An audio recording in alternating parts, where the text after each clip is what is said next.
Imagine for a second that you are God. Well, maybe not God, but the financial equivalent. You are sitting at a mahogany desk in a skyscraper so tall it literally scrapes the stratosphere. You look down at the ant-sized people below. You see a guy buying a burger. You get paid. You see a woman booking a flight. You get paid. You see a family taking out a mortgage they can barely afford. You get paid.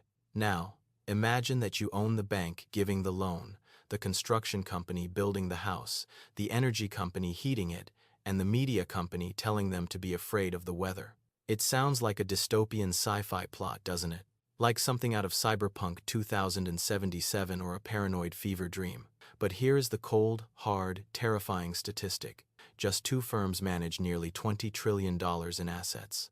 That is more than the GDP of every country on Earth except the United States and China combined.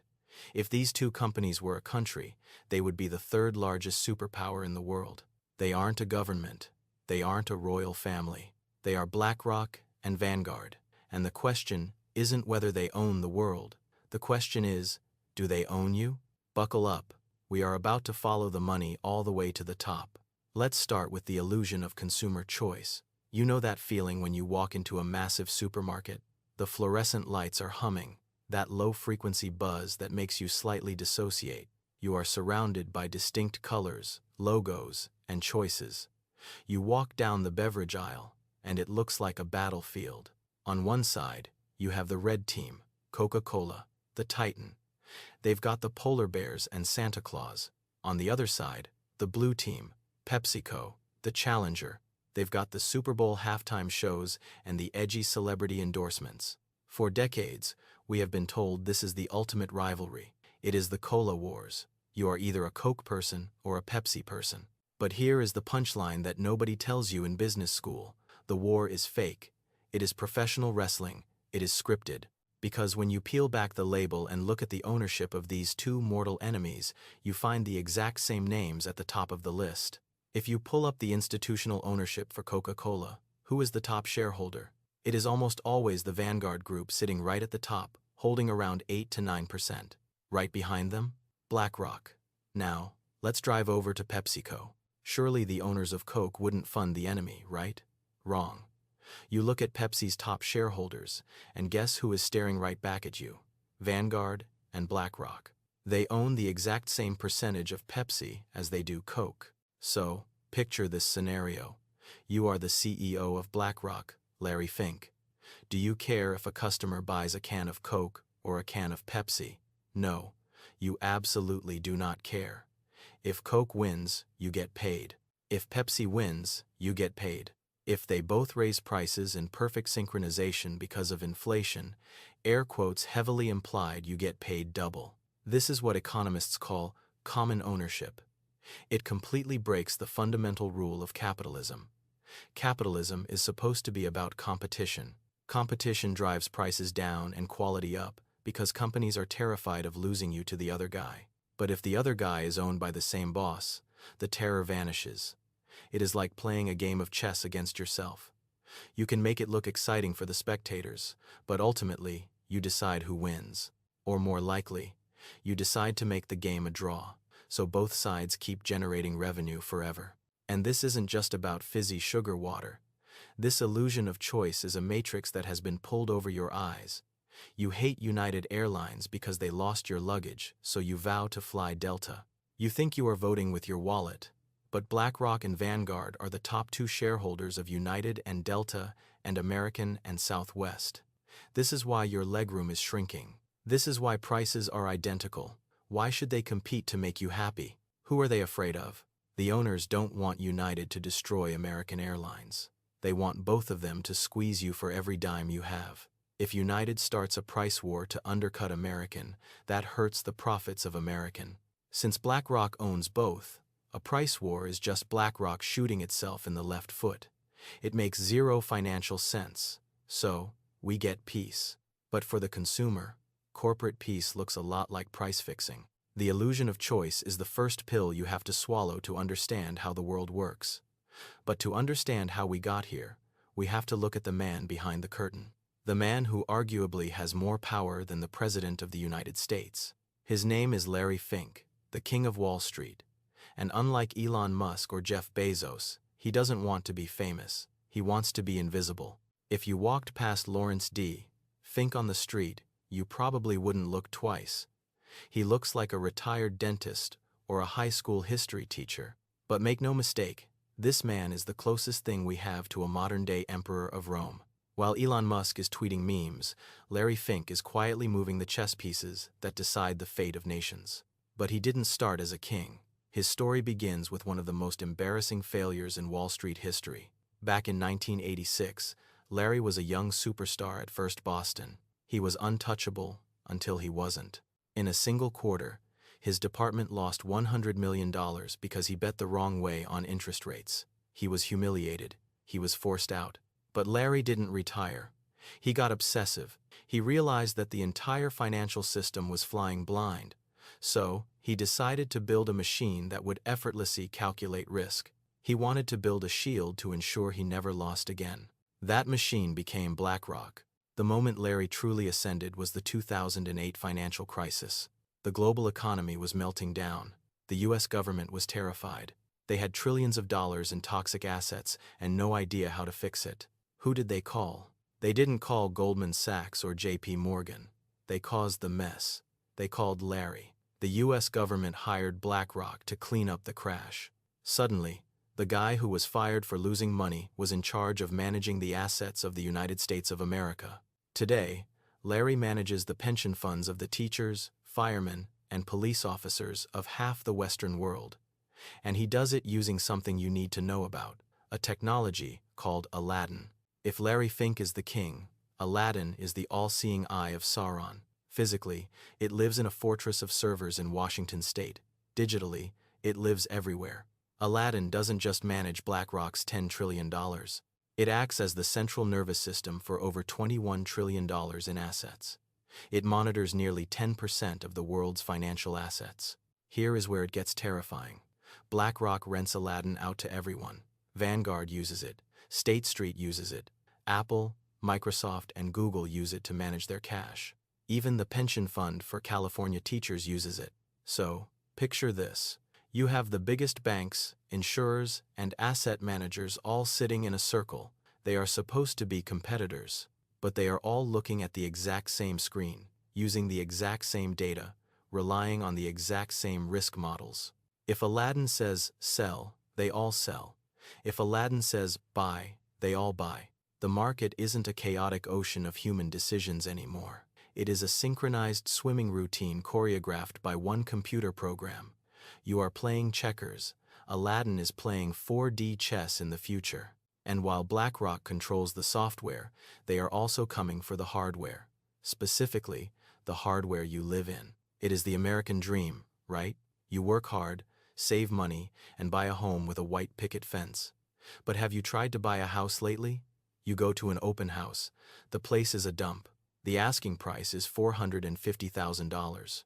You scrape together your life savings and offer $10,000 over asking just to be safe. 2 hours later, the realtor calls you. "I'm sorry," she says. "We went with another offer. All cash. No inspection required."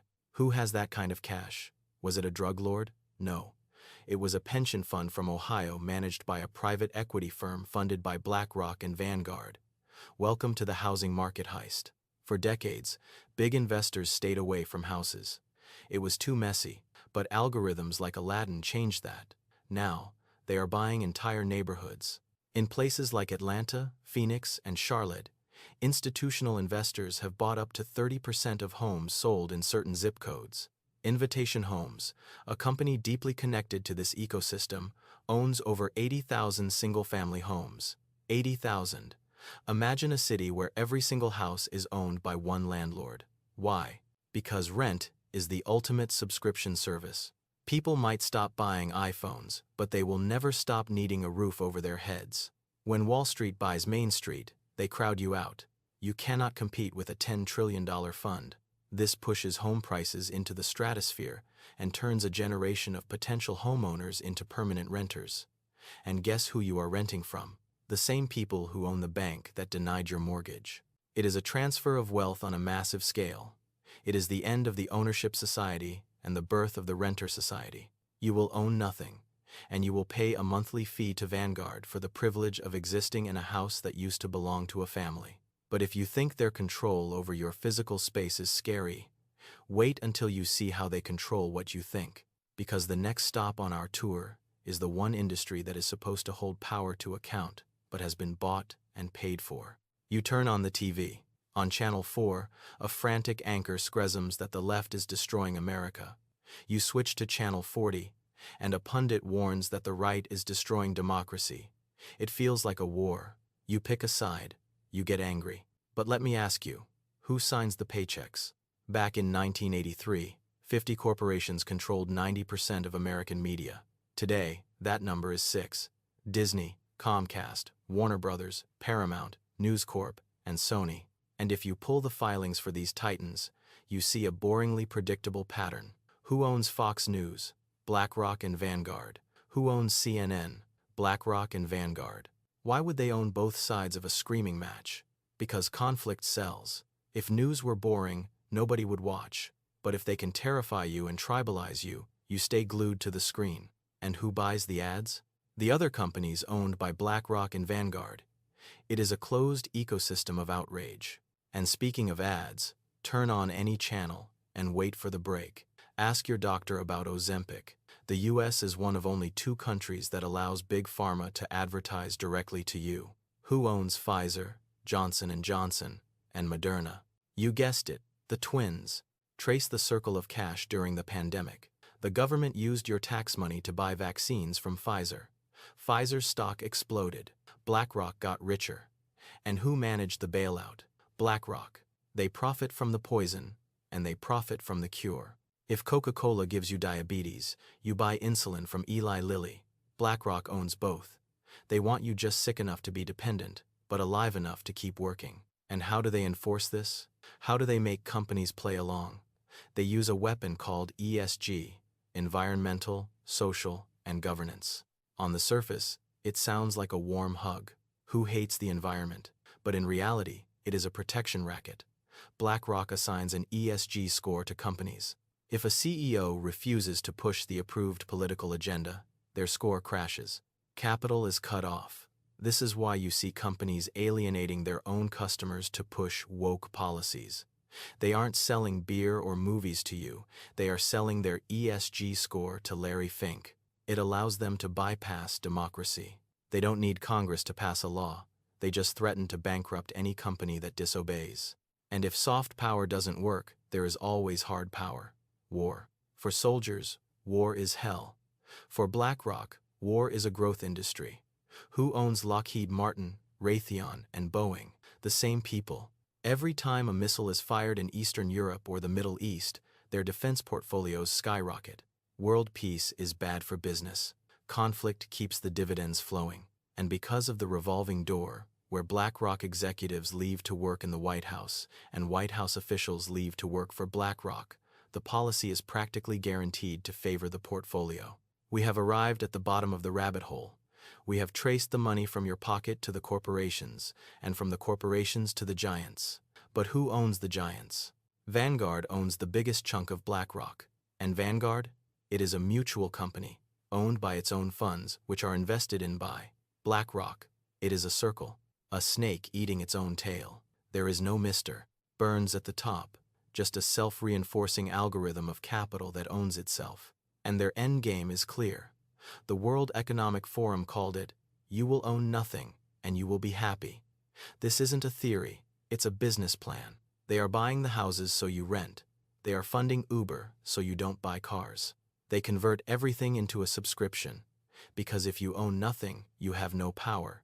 You are just a recurring revenue stream for Vanguard. So, here we are. We have looked the beast in the eye. They rely on the fact that finance is boring. They rely on you tuning out. But now you see them. You see that the red versus plains, blue fights are a distraction. The real power isn't in the White House. It is in a server room in Washington State. What can you do? Wake up.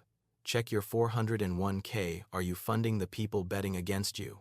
Support local businesses that aren't traded on the stock market. But most importantly, share this. Make the name BlackRock a household name, not a secret one. If you found this terrifying or eye-opening, hit that like button to beat the algorithm, which, ironically, they probably own too, and subscribe. Because, if you think this is bad, wait until you see our next video on how the US dollar is about to be rug pulled. You do not want to miss that. Good luck. You're going to need it.